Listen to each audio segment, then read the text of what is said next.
सबसे पहले मेरा सभी को हाथ जोड़कर नमस्कार और जीएमडी ग्रुप के सभी सदस्यों का मेरा सादर आमंत्रण स्वीकार करने पर उनका हार्दिक अभिनंदन और बहुत बहुत धन्यवाद। जैसा कि आप सभी लोग जानते तो हो गई मुझे, क्योंकि आप लोगों के बीच में पला बड़ा हूँ मैं। कोई नाम से नहीं जानता होगा, कोई बाई फेस जानता होगा, वैसे मैं अपना परिचय दे ही देता हूँ। मैं जोनी प्रजापति सन ऑफ श्री ओम प्रकाश कुतुबपुर निवासी हूँ। और जैसा कि आज तक मैं भी ये सुनता आया था कि भाई ये जो सामाजिक कार्य है ना, ये सब खाली आदमियों के चौचले हैं। तो मैं बताता हूँ आप लोगों को सबसे पहले कि मेरी ये गलतफहमी अभी कुछ टाइम में ही दूर हो गई है। और मैं अपने बारे में भी बताऊं तो मैं एक reliable space and consumable firm का ओनर हूं।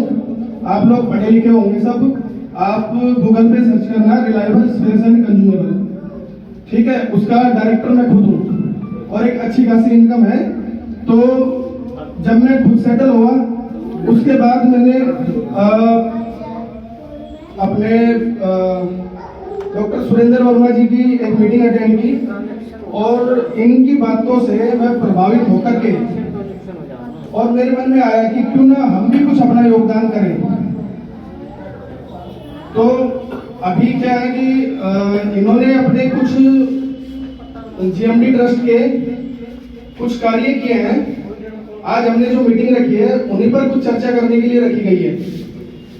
जैसे कि इन्होंने एक हॉस्पिटल का निर्माण करवाया है, जो कि डिटेल में ये आपको बताएंगे।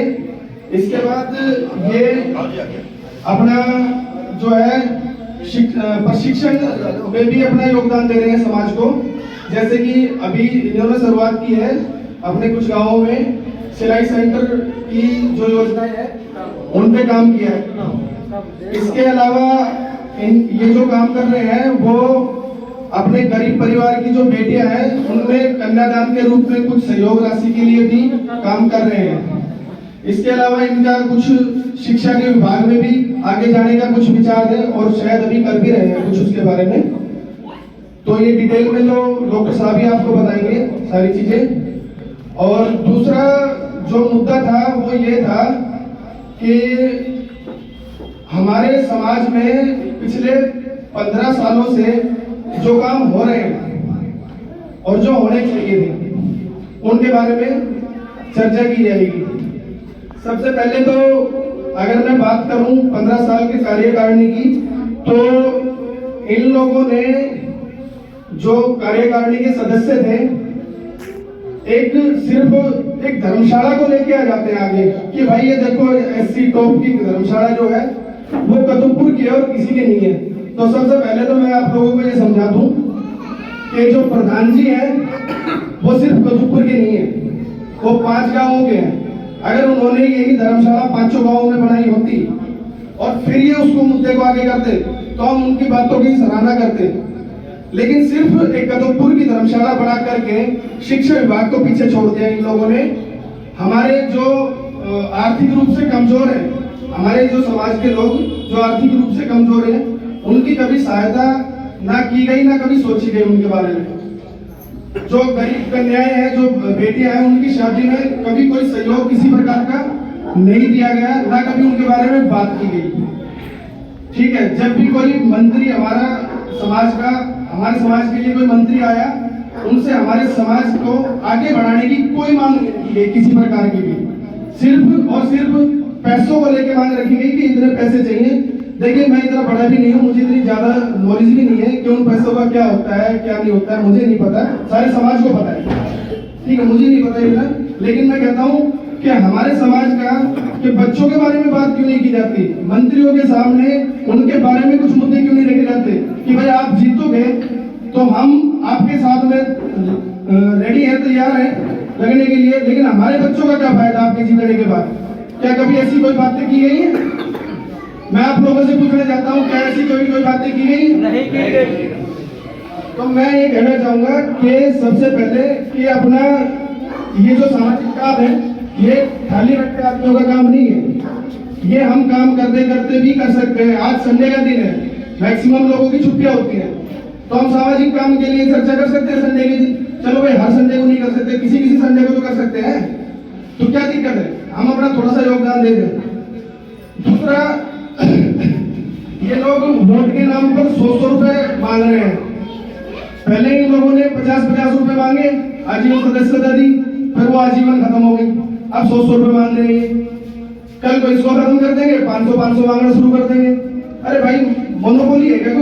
कोई मनमर्जी चल रही है क्या कि कुछ भी आप कभी भी कोई भी संस्था बढ़ाओगे, कुछ भी कभी भी उसको ठप कर दोगे? मैं आप लोगों से सबसे एक चीज और पूछना चाहता हूँ कि धर्मशाला किस लिए होती है? कि अपने समाज के जो मिडिल क्लास के लोग हैं या अपने गरीब समाज के लोग हैं, गरीब परिवार के लोग हैं, वो एक सस्ते में अपना प्रोग्राम निपटा दे। किस लिए होती है? इसलिए होती है। लेकिन यहाँ इन लोगों ने इसको एक धंधा बना लिया है। पहले 5100, फिर 7100, अब 11,000। अरे भाई, 11,000 होते तो धर्मशाला की क्या जरूरत थी? वो अपने टेंट मंगवा लेता और थोड़े से पैसे करके छोटा मोटा मैरिज हॉल बुक कर लेता। वो धर्मशाला की क्या जरूरत थी? तो मैं आप सभी से यही कहना चाहूँगा, आप लोगों से पूछना चाहूंगा, क्या आपकी सहमति ली गई थी? नहीं। 11,000 रुपए करने के लिए आप लोगों की कोई सहमति ली गई थी? नहीं। 5 लोगों ने डिसीजन लेके आप पे थोप दिया। क्या ये सही है? नहीं। भाई, कोई भी डिसीजन लो, अब थोप दो, चल भाई, अब तो हम तो गुलाम बन गए सारे के सारे, हम तो राजा आदमी है, जो डिसीजन लेंगे मानना पड़ेगा तुमने। क्या ये सही है? नहीं। तो इसकी आवाज कैसे उठाई जा सकती है और इस करप्शन को कैसे खत्म किया जा सकता है? इसका यही है एक सीधा सा तरीका कि ज्यादा से ज्यादा भाई, मैं खास तौर पर अपने नौजवान साथियों से कहना चाहूंगा कि ज्यादा से ज्यादा भाई इस संगठन के साथ जुड़े और अपना सहयोग दें। ये संगठन मजबूत होगा तो गवर्नमेंट के पास भी आवाज पहुंचेगी, हर मांग के लिए आवाज पहुंचेगी। ये संगठन मजबूत होगा तो किसी की हिम्मत नहीं होगी कि वो किसी प्रकार का भी कुछ भी घपला करे या पैसा खाए या अपनी मनमानी चलाए। तो मैं इन्हीं विचारों के साथ आप लोगों को धन्यवाद देता हूं और सबको इस ट्रस्ट के साथ में जुड़ने के लिए आमंत्रित करता हूं। धन्यवाद।